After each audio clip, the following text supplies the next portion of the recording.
I do wonder if we're going to see what we've seen in pretty much every season under Guardiola, bar perhaps his first season when he was first getting used to the league, of whether they are going to go on their sort of like horrendous, marauding, just like rampage in the second half of the season. It does tend to happen. Oh, come all ye faithful. Welcome to the Football Ramble. Disappointing draw at Anfield, but an entertaining one at the Etihad. It's Monday, 18th of December. I'm Marcus Speller. I'm Luke Moore. I'm Jim Campbell. And I'm Vidushin Huntaraja.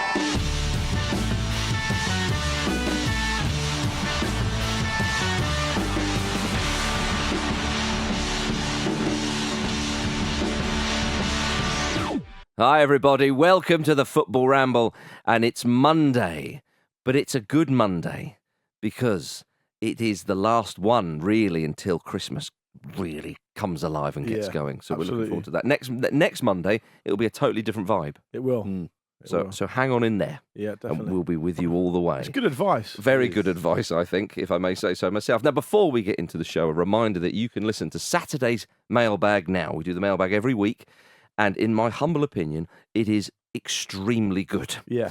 Luke, Vish and I debated whether football was really better in the good old days, and Vish made the case for Ben Stokes starting in midfield for the England football team. What more could you want? But other than that, it was really good. Find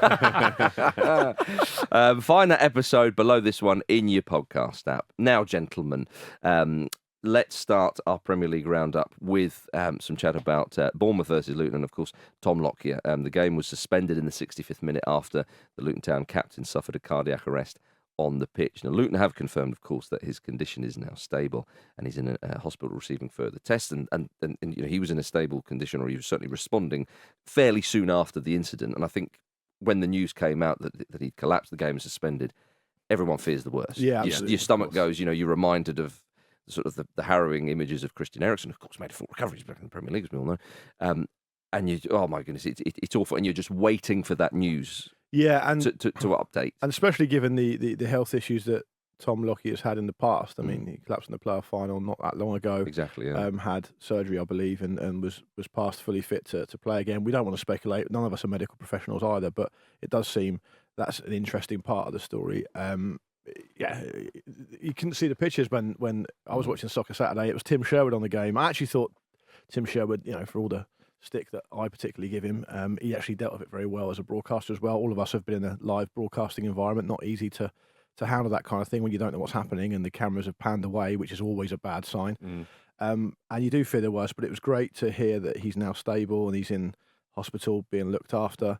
Luton haven't released a statement this morning as far as I know, but they have said that he's currently undergoing further tests and awaiting the results before the next steps of his recovery are determined. So, look, most important thing is, as with anyone, is his health, and that's what he needs. And then we'll wait and see what happens after that. But it's very, very relieving to hear that he's hopefully on the mend and is doing okay. Yeah, absolutely. Right, gentlemen, let's turn our attention to Manchester City 2, Crystal Palace 2. As I said, an entertaining one at the Etihad. I mean, it all happened really towards the end of the game, of course, in that penalty decision. Not a controversial one because Phil Foden absolutely smashed it. Like Phil Foden went down clutching his own foot. He hurt himself during the challenge. But Michael Olise, when he stepped up to take that penalty, I thought two things. I thought, my goodness, you're handsome. And the second one was just such a cool, calm head to have in that moment. Yeah. The way he strokes the penalty and it was just effortless. Not a cucumber in the world as cool as that man. He was like he was thinking, this will get me a move here. I might not even need to get on the bus. Probably thinking, I'm going to have to celebrate this, aren't I? Yeah. The one thing I thought was when you talk about Foden smash, just that Jean-Philippe Mateta is massive. Yeah. Oh my goodness. He is an absolute gigantic unit. Did you think he just suddenly remembered that? Because his goal, he was like, no, this is going in. Yeah. Just by force, this is going in. We're all going in there. But the passage of play that led to that Palace penalty, it was hilarious. Yeah. There was something so comical about it. Because I think the Man City players thought, well, the game stopped there, and then the game stopped there. You're not going to count that, are you? And it was like the referee blew and just went, yes, I think so. Penalty. Yeah. Referees love that as well. Yeah. They do love to do that. I mean, it's the correct decision. So everyone wins apart from Man City. Yeah. But it wasn't like Palace. It wasn't a controversial. They drew. No one wins. It was a controversial. It wasn't a controversial decision. Is my point. And he was well within his rights to be able to do that. And it is interesting how, if you look back at recent Man City games, okay, they won against Luton, but narrowly. the other two kind of wins they've had in recent times have been in the Champions League. Yeah, they've only won one of the last 6 league games, Luke. Yeah, Haven't won in the league at home since the 4th of November. and the one thing you would sort of attribute to Pep Guardiola teams is this idea of control, right? Like they keep hold of the ball to control the game, and they take the game away from you because they've got superior players, superior tactical nous, and all the rest of it. But they nearly did that. They can't seem to do that at the moment. But it's just moments, isn't it? Nearly doing it isn't doing it. They're though, like is it? the Death Star. It's like it's absolutely impenetrable apart from this big hole in the middle. What's the hole? The hole is they've just conceded a mad goal out of nowhere again, as with the Mateta goal. But the Etihad hasn't blown up or anything. Not yet. Well, no one's shot at it really in the right place. No, it's true. Yeah. Yeah, I mean, this is the thing for Manchester City because, as I said, they nearly did it. But you're right, Luke. Of course, nearly is famously not. But they quite were there. also completely outclassed by Aston Villa. Yeah, but but with this game against Palace, the frustrating thing for them is like, it was a 95th minute. At the end of the day, they didn't win the match, and a lot of people in that stadium weren't happy about it. Although Roy Hodgson seemed to be very happy about it. He was loving it. That was, I mean, we say that Michael Elise, famously doesn't really celebrate goals and was quite sort of unemotionless, although when he scored, he really was quite passionate. But one man who certainly showed a bit of emotion was Roy the Boy on the touchline. Yeah, but the emotion was sort of, well, would you look at that? What's that all ground? this? What's Isn't all that this? lovely? It was also like the way he looked because of his age and everything. It was like he had woken up in the morning, was making a cup of tea at the kitchen window. He just saw a boy skateboarded past his house. Do you think so? I think It's it's like little laugh. I think it's Yeah. more he's having a walk down the pier or something. And he's like, I just love it. Oh, the sunshine's come out. Yeah, that's The nice. sun's come out. It wasn't anything vicious, is what you're saying. Nothing vicious. No. Well, Palace, of course, in their last 6 visits to the Etihad, they've won 2, drawn 2, and lost 2. Not bad, is it? Pretty good record. I mean, not many other teams, perhaps none, who could boast a record like that.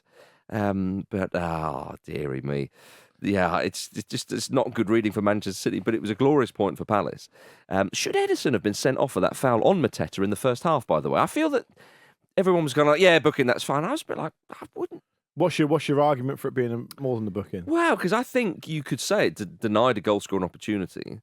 I know there's that sort of unwritten rule, so it's therefore not a rule or a law, that if a goalkeeper makes a foul outside the box and it's one of those, it's usually given as a red card. But I mean, I suppose you can't go on that. Is this a prequel to you getting on your high horse about Raul Jimenez later? I'm just building up. Yeah, I thought you might be. Quite smart. I like Yeah, it's very good. I'll concede this, but I'm getting that.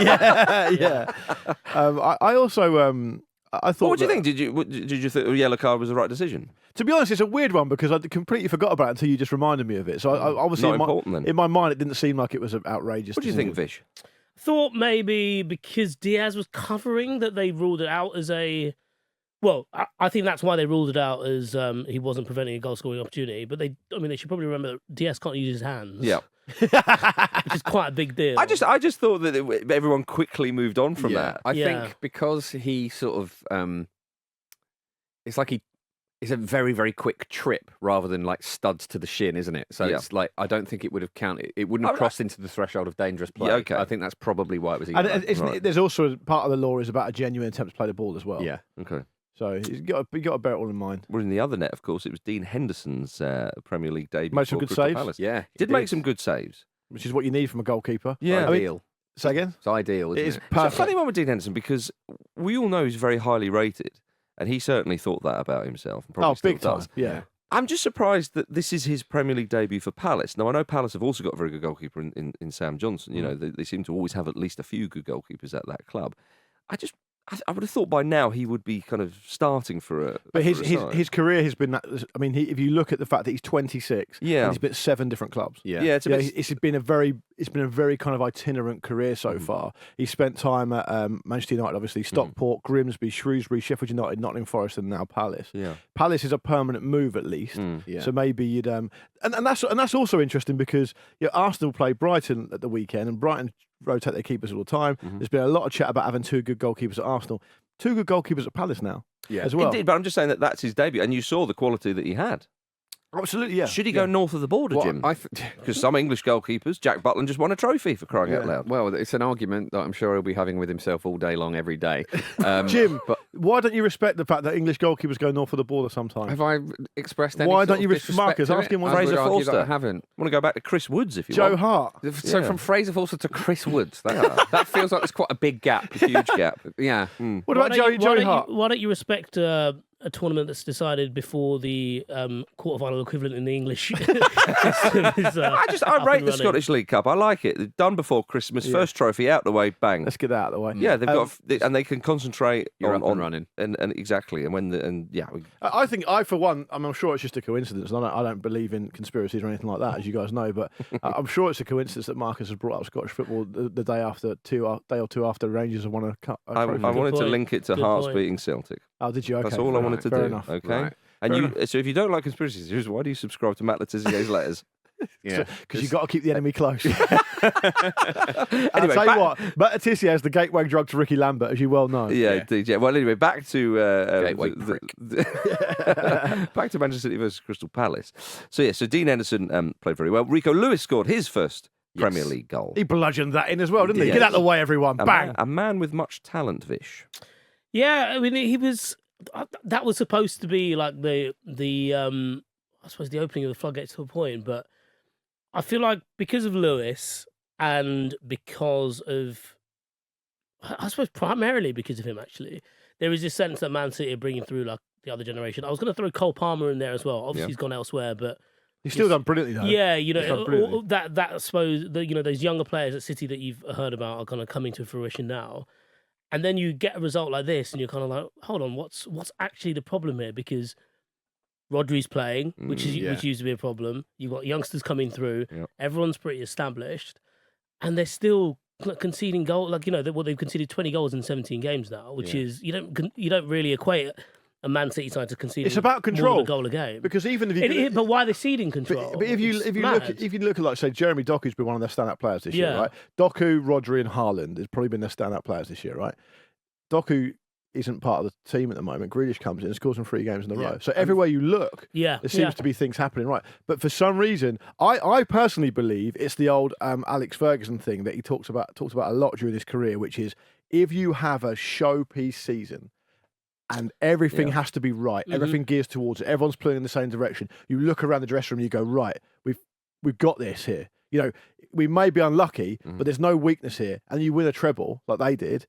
The next season is the hardest challenge you have as a manager because you can't get the players to do it. You can't, and Marcus has already mentioned that like some of these players have even talked about this publicly. Well, Grealish being the obvious one. So it's probably in my view, it may be a bit of a lazy comparison, but it seems to be something like that.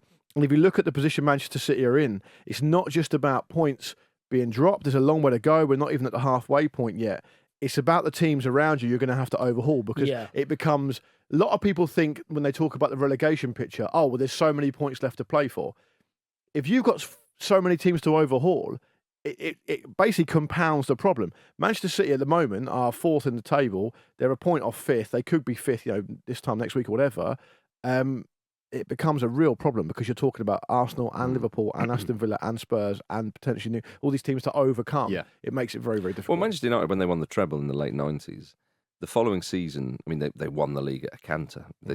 Arsenal was second by about 18 points or something like that. It was crazy.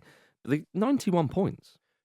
In a way, it was still quite impressive, whereas Man City are struggling. Well, City are going for their 4th in a row, aren't they? Which hasn't been done, and there's probably a reason that hasn't been done. That is, again, that's similar in terms of just keeping standards up for that long and also tweaking in a way that remains so incredibly functional that it wins a title to that degree. On a personal level, I think actually Jack Grealish deserves a lot of respect for rising to the Doku challenge. He himself in the summer said, didn't he, that he was a little bit concerned about keeping standards up and keeping motivation up. And we know what Grealish is like. He wears his heart on his sleeve. He says what he thinks.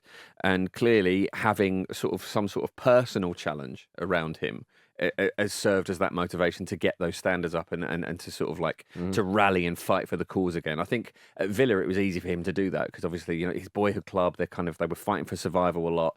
Different at City, much easier to just kind of ride along on the crest of that wave. But the challenge of Doku has made him step up to that. And I do wonder if we're going to see what we've seen in pretty much every season under Guardiola, bar perhaps his first season when he was first getting used to the league, of whether they are going to go on their sort of like horrendous, marauding, just like rampage in the second half of the season. It does as they tend to often happen. do. Yeah, But you surely sooner or later that won't happen, right? It feels like maybe if that's ever not going to happen, it will be in the season after a treble. Yeah, possibly. I mean, you are right to say that. I mean, last season, for the first half of the season, Manchester City weren't that convincing. They had dropped apart. I don't think it was as concerning as this, but, you know, that second half of last... I don't think it is concerning.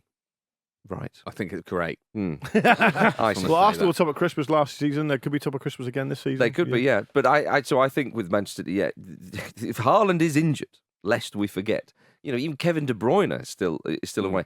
Mid-January. Well, this is it, isn't it? He's coming back. Right. So if Yeah, I mean, you're he's talking going to have about two of the best players in the fresh world. monsters, Yeah, exactly. right. He said, De Bruyne said recently that he wants to return as the best player in the world, so that's nice. Thank you, everyone. Yeah, okay. Well done, everyone. But speaking, Is they doing this on purpose? Is he even injured? So, yeah. they're trying to give everybody a head start. Exactly. Then we'll go right. Let's just make really it challenge a themselves. bit more fun for us, maybe. I Yeah, don't know. Guardiola, as to motivate him, has locked him in like a Saw-style room. He's got to get out of it. Yeah. Well, speaking of Jack Grealish, who, by the way, scored in his third successive Premier League game for the first time in his career, it was revealed early in the week that he hired out a Nando's back in the West Midlands for a Christmas party. The restaurant arranged a special menu titled Grealish's Festive Grub. And there was even a new sauce created for him called Super Jack sauce. What is in that sauce? Yeah, Yeah. which is It might be Jamie Vardy's Skittle recipe. could be. Could be liquefied Play-Doh. Could be absolutely anything. You know, when you're a kid and you think, well, I'll just mix all the sauces in the Yeah. house together, and I think that's what he's done. I used to do that as well. Yeah. I'm pleased that I'm not the only person that did do that. Yeah. Your mate John McGinn was there. Your Was he? Yeah, he was Legend. there apparently among other pals. If you were Jack Grealish's mate who wasn't a footballer, would you be a little bit annoyed that he was doing it at Nando's? Nah, I think Like, do it somewhere like No, that. I think Nando's is the great leveler, isn't it? footballers Yeah. love Nando's because you can also eat fairly healthily. Yeah. I know, but if you weren't a You footballer, don't know, surely. If you'd you're want a Jack bit of a Grealish. blowout, wouldn't you? Oh well, listen. Apparently, the special menu. It's mid-season, man. Yeah. It doesn't have to be for footballers. No, true. Host it. Yeah, go they to can bed. have desserts. The footballers will have the chicken, they'll have the lean meats and the Well, veg. you say that, but according to the story, the only photo available from the meal featured a massive plate of chips, loads of halloumi, and bottles of Portuguese lager Sagres. So Well, that's your enough. non-footballing pal. that was Vish's end of the table. There was a quote about how he likes a McDonald's as well. Yeah. Yeah, him and Erling Haaland were sort of talking about the Yes. old food and I so mean, on. we talked about the legendary black card on Friday, the Nando's black card that Yeah. used to exist, which apparently gave you unlimited Nando's if you were a celebrity or whatever. And like, Grealish has really upped the ante here. Like I don't think the ante can be upped anymore. They don't It's do it, way but better he's than a paid black for it card. though. He's He's paid definitely for it. paid You know for what it. that is? That's Richie Rich, isn't it? Yes. It is a bit. Definitely. Yeah. It is a bit.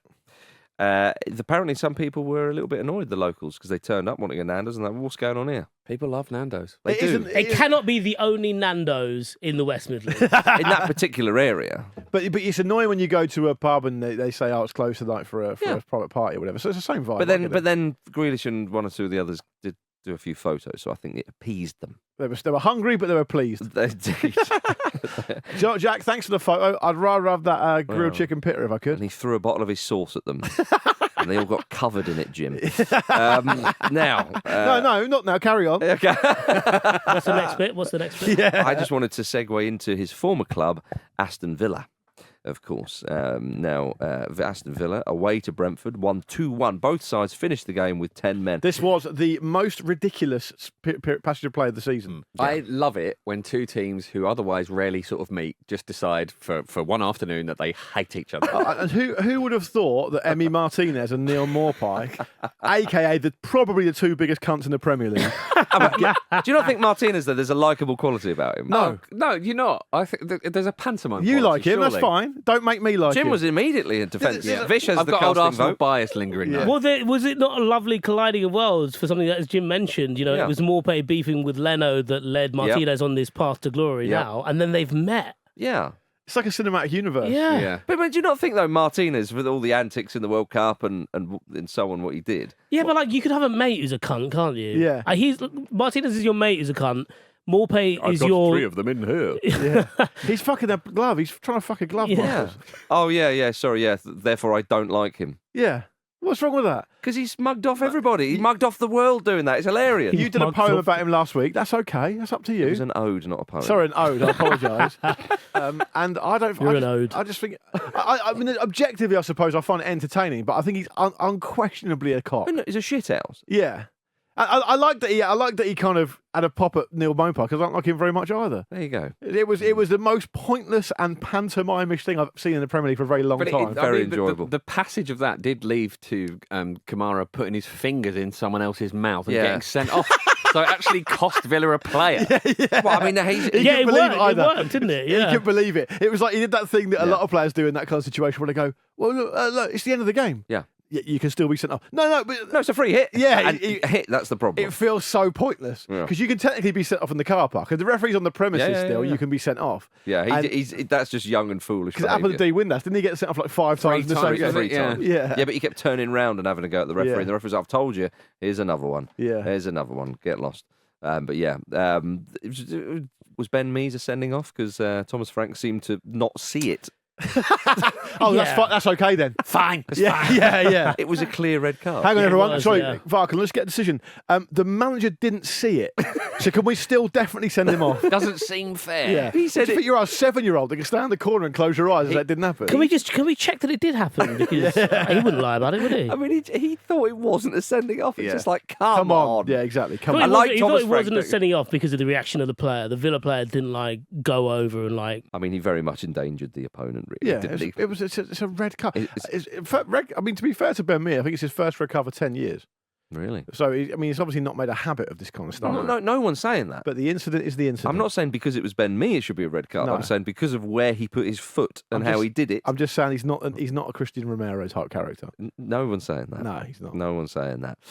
Yeah, I mean, Unai Emery was getting involved. He got Straight in there. a booking, didn't he? He did. I thought he did well. He was trying to play peacemaker. I wasn't for that sure bit at why the he got end there. booked, 'cause he Yeah. was He trying took to- a booking because he left the technical area. Oh yeah. He had to. He was like, Dramatic. I will die on my yellow card because these boys are going to all get sent off. It's kind of a bit like, you're driving a family member to the hospital who's in labour and you still get busted for speeding. Yeah, or you know what I mean? get a parking fine. Yeah, Like, yeah. It's Because he's so trying to do the right silly. thing there. It doesn't send the right message, does it? Yeah, but you can't go like 60 and a 20 mile an hour, though. No, you can't. But I'm just okay. It's a pained analogy, Right. but I'm just saying, the message being sent there is Oh. a real kind of, Poindexter bookish one, isn't it? Yeah, but technically you've left it for technically. There's So you- like revenge of the nerds seems like the theme of the entire Premier League at the moment. yeah, from it the does. officials. And I think also Arsenal fans would say on Twitter it's only because Emery used to manage Arsenal that he's been booked for that. Good point. Really? probably would, Yeah, but yeah. people will say he was. But it would be far less measured than that. Yeah, it would. Yeah, But the argument is he was gaining an advantage from leaving the technical area. yeah, If he'd have stayed there, maybe more of the players would have been sent off. yeah. That might not even be the most angry thing that happened in the game because No. the Ollie Watkins situation. Well, exactly. We Yeah. should talk about that. That's brilliant. Yeah. I love it. It was Yeah. so good. And what I loved as well is the way they went back to the Match of the Day 2 studio. And Ian Wright was just chuckling, going, "Oh yes, Yeah. Yeah. I remember when Aaron Ramsdale, I think it was away to Leeds, when Arsenal won 4-0 a couple of seasons ago, and Ramsdale had been getting it from the Leeds fans. And then when Arsenal scored the third or something like that, he started doing this little Thomas Ravelli jig. In front of Yeah, them, I like, remember dancing that, around. yeah. And it cut back, and Ian Wright on Twitter actually, currently known as X, said, "Oh man, I really miss this about playing." And I love that. I love that about Ian Wright. And as they said, it's the right to reply. He's about to Yeah. leave Match of the Day as well. End of the He season. is, yeah. Real shame. But It'd be a real shame. Yeah. But, But Watkins, though. on the Ollie Watkins thing, it's brilliant that he's able to shut that fan up. It's great that it happened. Obviously, Ollie Watkins used to play for Brentford, so I presume that was something to do with it. That fan definitely will be shut up now and But- will learn his lesson. But that's something I wanted to mention is that, like, when people talk about poor behaviour of fans, they talk about things like racism and sexism and homophobia, and rightly so, and I totally understand that, and that's really the most important thing that we should be targeting. But I've witnessed personally loads of like really unacceptable poor behaviour that doesn't actually happen to fit in any of those Yeah, buckets. it's still but it's still abuse, though, fucking right? dreadful. Yeah. And that guy should be ashamed of himself for behaving in that way.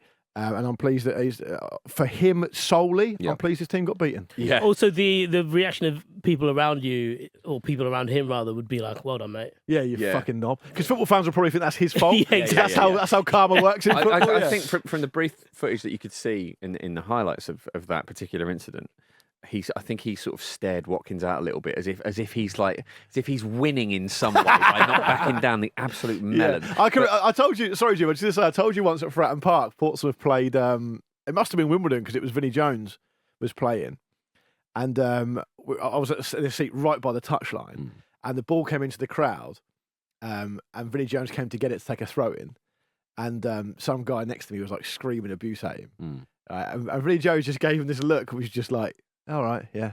As in, like, my life is infinitely better than yours. Just give me the ball, you fucking loser. And it made him feel, the guy, you could just tell by his face, it made him feel like 2 inches tall. Yeah. And that's much more powerful than just Wimbledon in there, doing the old Eric Dyer. Absolutely.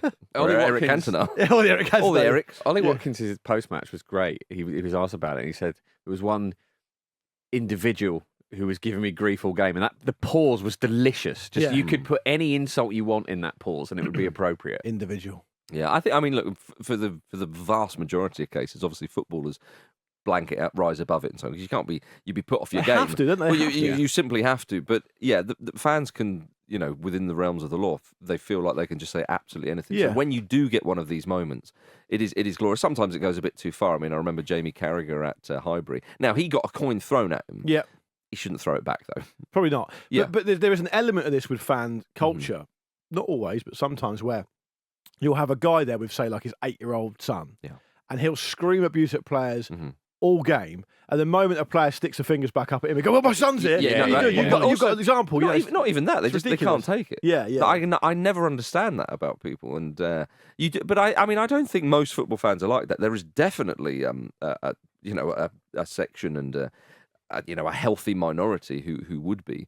But sometimes I think some players, when they give it some, and so there was that clip earlier in the season, I think it was at Bournemouth, where they were chanting at Maddison. It was nothing nasty. It was like, Southgate thinks you're shit or something like that. And he turns around and he pretends to miss kicking, and they all applaud him. Oh no, he moves the ball off the quadrant. Oh, that's right. Yeah. So they you start- sometimes you can have this sort of a bit pantomime, as you say, and football is brilliant when That's it's nothing like that. vicious. That's nothing vicious. It's But nothing vicious. it's pantomime always on the fans' terms, though, isn't it? Yes. Like, Yeah. I mean, that's the thing. That's a behaviour that we just deem to be acceptable, so that's fun. Yeah. Yeah. So, but like, this fan went a bit too far and was Watkins made a mug of him, essentially. Yeah. I think more of that. I was so glad it wasn't VAR'd. Yeah. Imagine that. That would have been Oh, awful. that would have been That would have been terrible. awful for absolutely If that had everybody. happened, I would love to have seen the fans' reaction as it got VAR. Yeah. Also, That I would have been think it funny. really Nah. helped that Watkins, at the end of the game, went over to Thomas Frank. He's like, there's not a problem with you. And Frank clearly went, oh, yeah, no, that bloke over there is Belland, yeah. He follows us every He game. does it to everyone, yeah. Can't get rid of him.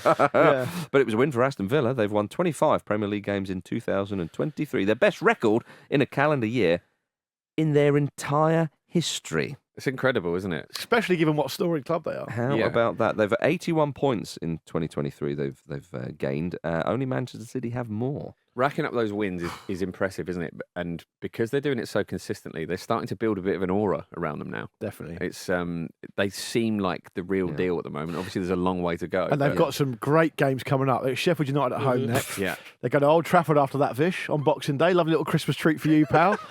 And after that, Did you not watch the game on Sunday? Did you not see the black hole that we've become? we'll do that in a minute. And after that, they play Burnley at home. Yeah. So, I mean, Yeah. they could still be going also, on. Arsenal go to Anfield next weekend as well. And that was a draw last season. If it's a draw again and they beat Sheffield United, Villa will be top at Christmas. I mean, incredible, yeah. But Go on the Villains. I think this may well be one of those games they look back on and go, that was... Important. Because they were 1-0 They're down. important to put They away. couldn't... Yeah, exactly. They couldn't break them down. The sending off helped, of course, enormously.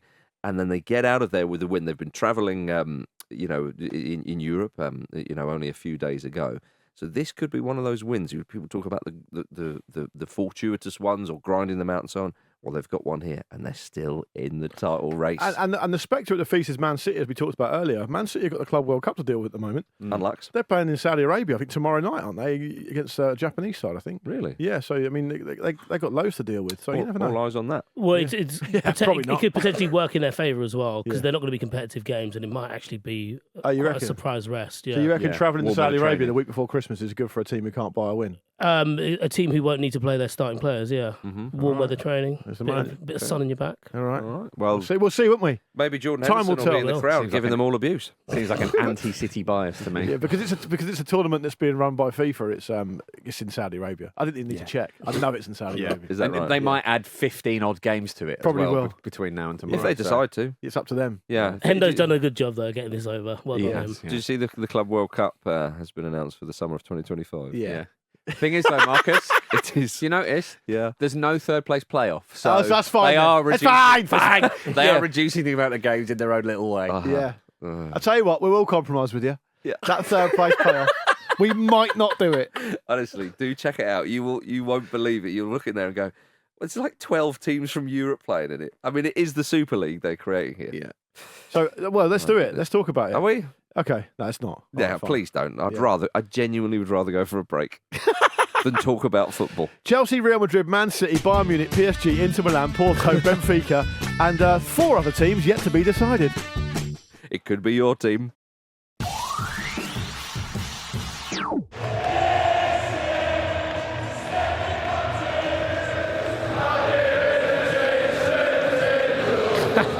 Welcome back to the Football Good. Ramble, everybody. Yes, I'll give it to Jason Tyndall. He'll have your heart. Yeah, Yeah. Oh, yeah, definitely. He'll caress it, won't he? Someone pointed out the other day that he really, really looks like Wolf from Gladiators Yes. it's a weird one, isn't With a it? haircut. Grow his hair. with a haircut. Yeah, Yeah. Because Wolf had a skullet, didn't he? Like a proper big skullet. Yeah. Jason Tyndall probably got a good hairline at the moment, but he could grow it out and give us all a treat. He looks like if they did like a Masters Love Island, Yeah. like over 40s, he'd be on that. Ah, Yeah, big we time. said this. We said Yeah. that. Yeah, No, but like Masters, so you know it's the older one. Yeah, of course. Yeah. Masters. Are you angling for you? I reckon you cut a good figure on that. No, Vish. if I did Love Island, I'd probably become the first contestant to go in the swimming pool with a shirt on. and you'd probably become single if you went on there as well. That'd also be that. as yeah. well, yeah. I do think every series of Love Island should have someone of our age on it as like a punishment. Yeah, I'm up for that. Our age, Vish is a lot younger than us. Well, in our bracket. Okay, Yeah. I agree. In our age on a form. We're all ticking the same box, aren't we? Yeah. I think it should be you, Jim. We should say thanks to friend of the Ramble, Jam Hands. Don't ask us how we got those hands for choosing that clip. You can become a friend of the Ramble too by heading over to patreon.com/Football Ramble. What a Is it- stocking filler. It is a great community. Yeah. I'm always on the Discord over there. I bloody enjoy the chat, I'll be honest with you. We now go to Liverpool 0, Manchester United 0. Virgil van Dijk said there was only one team, I think, that were trying to win that game.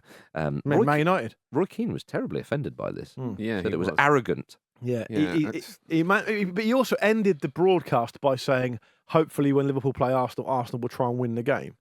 So he was kind of a bit conflicted. Yeah, but I I think that he's- was sarcasm, though. But he's just wasn't it? angry. Daniel Sturridge was in there, poking him a bit. He's brilliant, Daniel Sturridge. Yeah, and it was at Anfield. Roy Keane probably got a bit of pelters on the way in. Oh, massive. He knew he was going to get some on the way out, and he was just chucking stones. That's probably Yeah. what happened. But I mean, the one thing that's interesting is that, to put this in perspective for those of you who mercifully listening didn't see this game, and I cannot, tell you how jealous I am that you spent 2.5 hours doing something else because I wish I did. Liverpool had 34 shots, right? If you take into account the ball's only really in play for 60 minutes, right? Sometimes not even that. Yeah, that is a shot every 2 minutes. Yep.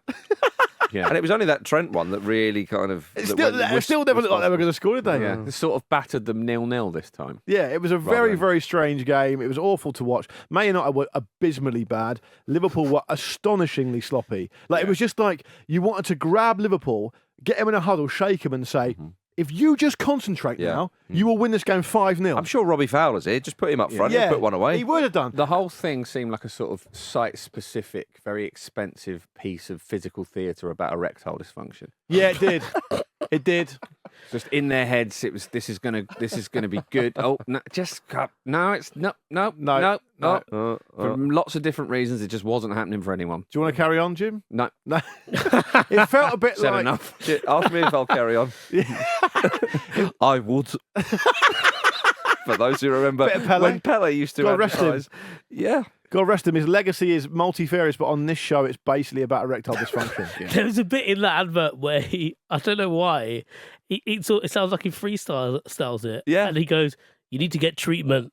It's just poor Pele. Yeah. It was like, do you know what this game was why. like? It was like you've been given a present, and they've said we're going to take you to a really expensive restaurant, and you get there. Nando's, you're Jack looking Grealish. forward to it for the whole week, and you get there, and it's Salt Bay's restaurant.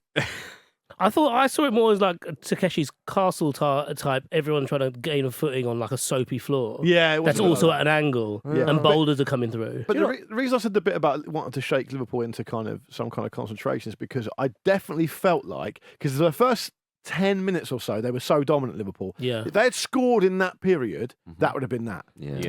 They would have carried on. It's just because they couldn't score, it kept piling on them, and they couldn't get themselves out of this funk. And Man United were really just not a concern at all. Man United made sure they didn't lose that game, and it was all because of what happened, of course, in the result last season.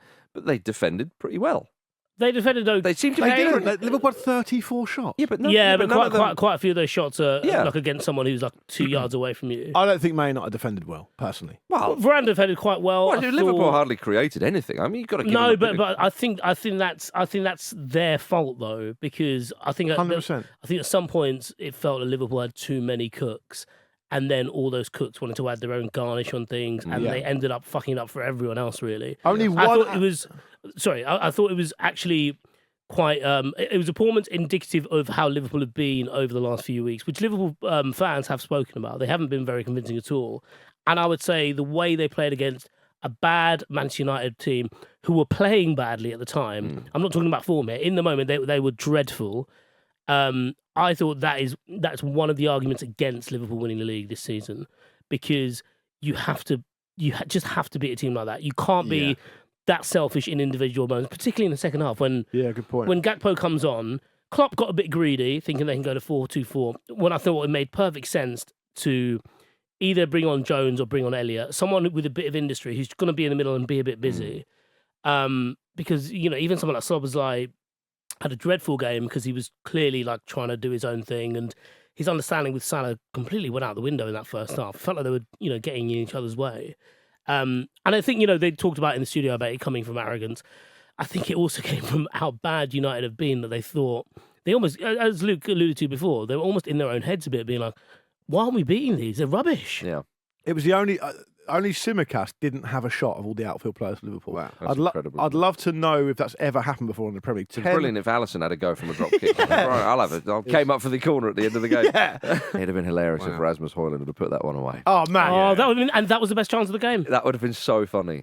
You saw why he obviously got, but it wasn't the funniest moment of the game. That was definitely Diogo Dalot being sent off in the same moment for two pieces of dissent. Michael Oliver just had enough. Mad. He has to watch it as well. Mad. He was as angry as the rest of Yeah, us. I know that there have been these. There's been instruction at the start of the season that referees are going to clamp down on this sort of stuff. But football is an emotive game, and as human beings, when we're frustrated, we very often immediately take out and release that frustration. And I know there are times where you can cross a line, but I think it's impossible for players not to feel like that. It's just you can't take that out of what I it is thought to a be booking human was being. fair. And then I think the second one is mad. Well, it's isn't the same piece. I mean, I think the It's the referee same should thing book again, him, though, isn't it? and the referee goes, "You carry on like that, and I'll book you." No, but Again, and but the you know, problem But is, it's also, we asked for consistency, and I don't think consistency game to the game actually exists, because they're refereed by No. different teams. If we include VAR and all that as well. yeah, right. But Darwin Núñez had a situation where he was booked and then clapped the assistant referee on the sideline, like stuff like that. Just gets they let it slide. But then because it's the end, because the atmosphere was a little bit more febrile, I think the referee responds to that. I just thought it was ridiculous. Yeah, Also- I don't think also- Dalot's really doing anything other than just screaming into a void at that point. Yeah. Yeah, but Jim, if Diogo Dalot reacts to a fact that the throw-in was given to Liverpool when it came off Salah, right? He throws his fist at the referee in the direction of the referee, and he gets booked. He then does exactly the same thing again. So if it was a booking 10 seconds ago, it's a booking now. It doesn't matter. He's either if it's a level of dissent that crosses the threshold for a booking, and then you go and do exactly the same thing, you're a fucking idiot. well, at It's least he simple gave as us something that. to talk about, It's true. and we applaud him for that. I actually think, if you look in the environment, I think it was Lars who was talking about on OTC last week, the environment that is generated within football around referees can culminate in the thing that happened to that referee in Turkey, and that's a terrible thing. And referees, I don't think we should be too worried about referees striking a blow back for stamping their authority on a game. I mean, if he decides that crosses the threshold for dissent and the guy does it twice, and it's 2 yellow cards, All right, and 2 yellow cards is a red. You convinced me. There you go.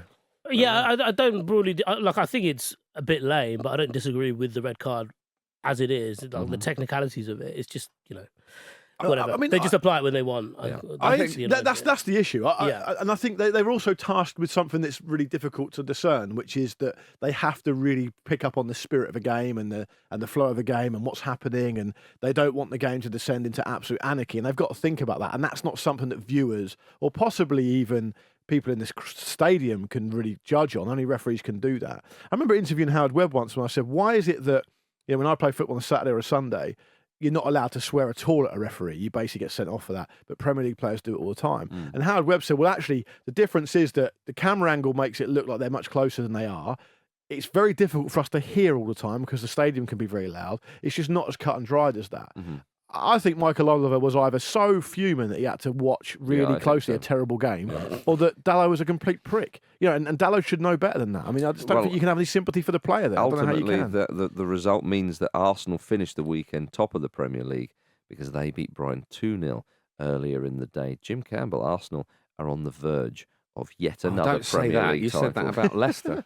And they won. No, they won it. No, way after they won it. Oh, but I was just That was getting under involved, Brendy. wasn't I? Yeah. No, it was very good to get a win against Brighton because they've been a bit of a bogey team recently, and it's not as simple as saying that Declan Rice is entirely responsible for a 5-goal swing between this season and last, but he was absolutely magnificent again. Just a brick wall moving around the pitch, just spraying balls around, absolutely dominating, and he was brilliant. Kai Havertz is a different player since that Newcastle game, it would seem. Since that naughty tackle, like something's woken up in him. Like he seems a lot more present, a lot more direct. His thinking seems quicker. Another goal for him, as you say, so that's really good. Arteta's got detention again, I think, or he certainly will do soon. Got another booking, and I think the Villa game was an interesting one because despite losing the game, Arsenal did play well, so that was sort of encouraging. It's not one of those ones where you go away with it thinking, "Oh God, they're a it's bit a sign sloppy, of a malaise." And I think as well they probably should have won this game by more goals. You brushed over the Arteta yellow card, by the way. Well, I think we should go back to that because when after the game, if it was a fair yellow, he said, "No, I was waving to Martinelli," and then just ran out of the interview. Maybe Martinelli was waving back. Oh, there he is. If you see me, Dan, waving, lads. Just any of you, just wave back. Okay, because otherwise this is going to get Dalot was ridiculous. punching a ghost. He was, It showed that ghost. He was what for. saving the referee. Yeah. If anything. Gentlemen, Newcastle United 3, Fulham 0. The Dan Burn derby, of course. the DBD. Raul Jimenez was sent off after 22 minutes for jumping dangerously, as some described it, into Sean Longstaff. Forget all the decision. We can come on to that. What was he actually doing? I think... I don't know what he was doing. I'm going to have a go at this. You've asked the right man. It was like when a cat turns around and sees a cucumber and flies in the air. Yeah, it was a bit like that. Yeah. I think what he was trying to do is I think he probably thought Longstaff was going to play like the ball, like loop it up in the air or play a pass, I don't know, cross field or whatever. And he thought, I'll jump and try and block that. And it became very apparent very early that's not what was going to happen. So he pulled out the tackle and then sort of shoemakered him in the face, didn't he? Yeah, Marcus Silva took it well, didn't he? Well, he often does. He's, he's a passionate man. Yeah, the referee was unable to handle the pressure and said a lot more. Actually, you can watch the whole thing. I mean, to the point of BBC Sport on Instagram, played a little tune under him. It was a state broadcaster mugging off a Premier League manager, a fine Premier League manager, I might add. They're not a state broadcaster; they're a public service broadcaster. Sorry, that's what I meant. That's what I meant. Yes, very important in these times, these troubled times. They're to a get this piff wrong. broadcaster. Yeah. You went straight to it, didn't you, in your head? I did, yeah. I'd love it. What I would love if what I think that these interviewers should do. I don't know who interviewed Marcus Silva after the game, but I love because you could probably better see how fuming because he wears his heart on his sleeve, and you could see he's got a face like thunder from the start. I'd love it if the interviewer just went up to Marcus Silva straight away, and just went, "Any words of congratulations for Lewis Miley being the youngest ever Premier League scorer?" Yeah, because he would have been like, "What? Newcastle's youngest Yeah, ever fine. scorer." Yeah. And he would have corrected you like I did. Yeah, fair enough. Yeah, He's very studious. Yeah, he's a lot more impressive than you, if you don't mind me saying. What, Marcus Silva? Yeah. Lewis Miley as well. You He's could done- yeah. throw in as well. I just wanted to clarify. Lewis Miley was born in 2006. Yeah, some people were. It's great, isn't Some it? people were born after, great. like your child and mine. We're dangerously dangerously close to having a player Yes. who was born after the Ramble started. No way. No way. We are. I just thought everyone just stopped breeding. They after a while. should have. Should have. Looking at you. Right. Look, if you want to talk about that sort of stuff, tell it to your mate Matt Letizia. Okay? He'd be very, very interested. But- You won't believe what the government are doing with people. Well, look, Raul Jimenez was unfairly sent off. And Newcastle probably. I mean, he was clearly annoyed that he got an elbow from Lascelles. Jamal Lascelles. The funny thing is with that is that when it's slowed down and when you look at it again, it looks quite bad. Yeah. But I sort of like your arms do move.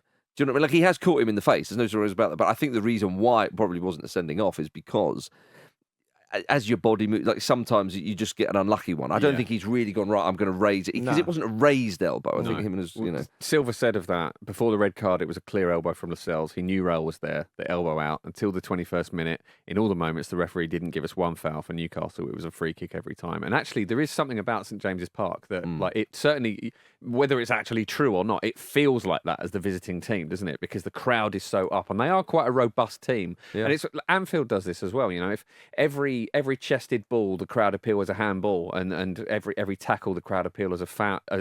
And that's not to say that they're not watching the game properly, but they're just so invested in it and so partisan and so ready to see those margins as for or against their team in the appropriate context of those. That those stadiums are cauldron like and You can really add Old Trafford to difficult that play. list of I don't know stadiums. that you can. Not You this point. statistically could. Not Apparently, this back point. in the day, didn't they do it? And there was a True, study yeah. I done. suppose there was Not the now, idea of though, not the now. Homer referee. But I would my take on it was a little bit different, which is just that I think that Silva was using a bit of sophistry. Really, he was so annoyed that it was unrealistic that they were going to get anything out of the game for that to happen so early at St James's Park, given the run they've been on. I know they lost to Liverpool, but they still, it was life and death. Really, they could have got something out of that. They had a great result before that, and then two amazing results after that. And I think it looked to me like he felt they were starting to build some momentum. Yeah. And that's just been killed dead. Well, there's definitely that, and obviously the man back among the goals has been sent off, and that kills any chance of getting anything out of that game. And you saw it at Old Trafford last season in the FA Cup. Fulham 1-0 up. They're on the verge of going to a semi-final, and goodness knows what might have happened after that. Being There you hammered are in with the your verge final, again. being hammered in the final by Man City. And so I think yes, you're right. His passions run high and so on, and it's just the frustration. Like I often liken it to on this podcast, it's the bloke in Lockstock who's been chucked out the game of cards, and the bouncer shuts the door, and he's Can you bet my money? wankers. Yeah, That's what he yeah. just shouts. And One of the bouncers is Sol Campbell. in Snatch, I believe. Oh, that's I think I Snatch, got that okay. wrong. Somebody Okay. pulled me up on that. Okay, right, fine. It's tackling the big issues. Yeah, as always. Yeah. Sol Campbell's acting career. Yeah. But Newcastle obviously good value for the win. They're back on the horse. Look, weirdly, Sol Campbell's acting career is better than his wanna go political career. back to that? It kind of goes football, Yes. playing, then management, then acting, then politics. I'm sure there's something in between acting and politics as well. Probably, yeah. Yeah, business Maybe. stuff. Yeah. But yeah, I mean, Lewis Miley scored that goal. It just gets better and better for the 17-year-old. It's ridiculous. Sean Longstaff revealed that the Newcastle safeguarding officer visited training on Friday to check the rest of the squad were being nice to him because he's under 18, of course. It's refreshing to see an organisation care so much about human rights, isn't It is actually, yeah. It is. Did you see that there were Fulham fans on the train to Newcastle pictured enjoying a festive spread of cheese, crackers, and gravlax? Gravlax is the one. Isn't it? Unreal. And a lot more. It's so good. It's all from Aldi, and you can sort of make the defence. Oh, is this sort of bit of reverse snobbery? But it's Gravlax. I don't even know what Gravlax is. It's kind of a salmon-y thing. Yeah, salmon. Oh, that stuff. Yeah. The reason why I know about that is because about a dozen people messaged me going, "Oh, Speller's on his way up to Newcastle," or something like that. You know? I like the football snobbery towards that, being like, oh, it's fucking ridiculous, isn't it? Yeah, why don't you eat shit? Yeah. Why don't you get on the train and eat shit? There's definitely something in that. Yeah. Like Jim says, "Oh, justify this, justify that." Here's how you justify it. Why don't you just eat the food you like, going somewhere you want to go? I tell you what, it's a real working class kind of thing about that. Oh yeah, you don't deserve that. None of us do. There's something nice about going on a train with Luke, talking of working class treats. Always brings. Is it a Welsh tea cake or a Welsh? I like a Welsh cake. Welsh cake. Just a Welsh cake. Bring the Welsh cakes along. Yeah, I'll spread them around. Do you eat them outside of the train, or is it just for the train? I think the thing is, It's a Luke Moore train treat. So the best Welsh cakes are available from Marks and Spencer's. Yeah, and there's always an M&S food. Oh, at most of the M&S train- is it? Most of the train stations. Oh, you've changed. I like to share the wealth among my friends. Yeah, I'll give you a Welsh cake, Jim. You want to? You come see me. You probably don't, you've probably stopped pissing in your own hands, haven't you? I have, yeah. That's the old story about Man City fans at Fulham. The old, you must know that story where there's a load of people queuing up for the pub outside Craven Cottage. It might be the Crabtree. I can't remember which one it is. That's a bit further down, but Yeah, it is. Yeah, whatever pub it is, doesn't matter. And everyone's queuing for the bathroom. There's no pub outside the ground because it's busy. And this Man City fan goes in and starts taking the slash in the sink, right? And this Fulham fan says, "Do you mind not doing that? Because I'm here with my son. You know, you shouldn't really be pissing in the sink." And the Man City fan goes, "Oh yeah, you know you're in fucking London now, don't you?" It's like making. And the thing about that is, you're making out that everyone in Manchester pisses in the sink, which I don't think is true. Yeah, it's just ridiculous all The round. snobby Londoners. Yeah, I know. Pissing where they're told It's to. like the Warnock, isn't it? Yeah, we're in London, aren't we? Or the Huddersfield Town fan getting a goal flagged off for offside. Typical London lefty. Yeah, I think it's a lot worse than all that. I do Yeah. remember, though, I think it was Stoke when they came to Fulham once and walking around sort of Putney High Street. It's obviously quite a busy area. And I just walked past one of them and he looked up and he just went, "Gourmet Burger King." Couldn't figure it out. Burger Kitchen. Yeah, Got my Burger Kitchen. that's what he said. Bloody hell. Yeah. I mean, Jim, you've had one bloke getting off a train? Shithole. Yeah, that was a Liverpool fan going up to Wembley. It wasn't. He hasn't even got off the train. He was looking out the window, and it was so. He's like, right. Yeah. It was, but it felt like he didn't really mean it. He knew he had to say something, and Yeah. it had to be like that. Yeah. Yeah, indeed. I don't know. Jimmy, you've got something you want to say? I do. Well, William Ray has something he wants to say. Oh. So he's written it down in an email and he's sent it to us. He says, "Hi, Ramblers. I thought you might be interested to know that Michael Owen played Celebrity Deal or No Deal last night. We always enjoy a weird little Mickey Owen update." I mean, it's not Noel Edmonds, but it was Stephen Mulhern, sadly. I mean, Michael Owen that against would've been Noel great. Edmonds would have been a meeting of minds. Absolutely. Edmonds and Letitia, that's the dream. But William carries on. "I bet you're wondering whether he was brave enough to go the distance. Well, with 2 rounds to go, he still had 25 grand on the table and was offered £10,200 by the banker. He said no deal. His daughter, Gemma, then told him not to pick her as she thought she had the 25,000 in her box. Michael picked her anyway, and she did indeed have the 25,000 in her box. Michael was then left with 5,000 and 4,000 on the table. He was offered 4,600. He said no deal again, and guess what? He took home 4,000 for his chosen charity. At least he's proved he is brave." You go on a TV show for charity. You let the production company stump up the $4,000 for the charity you've chosen. You're worth £60 million yourself, and you're labelled a prat, aren't you? Apparently, in the green room, he was eating Gravelax. Right, that's it. Yeah. I'm fuming. And he threw a load of it on the floor. I'm just saying, $4,000's pitiful. Yeah. I mean, yeah. If it's $4,000, you could at least say, "I'll chuck in $4,000 myself." We might well have done. I'm saying we don't know if he did or not. You don't know. Exactly. That would be tremendous, by the way, but we don't know. Also, one of the things about celebrities going on those kind of like celebrity charity shows is to also like raise the awareness for that cause to other people. So he might have contributed. Do you know what charities? He's also doing that. Do you know what charities need more than awareness, Vish? Money. Yeah. Yeah. It's basically money they need. Thank you very much for listening to the Football Ramble, part of the Acast Creator Network. Do follow us on X, TikTok, Instagram and YouTube at Football Ramble. And don't forget to subscribe on your podcast app. Thank you, Luke Moore. Thank you very much. Thank you for tuning in, Hantharaja. Thank you. Thank you, Jim Campbell. Thank you too. And thank you, Michael Owen. Cheers for watching another fantastic clip from the Football Ramble podcast. Make sure you click like on this video and subscribe to the channel, which means you will not miss a single upload.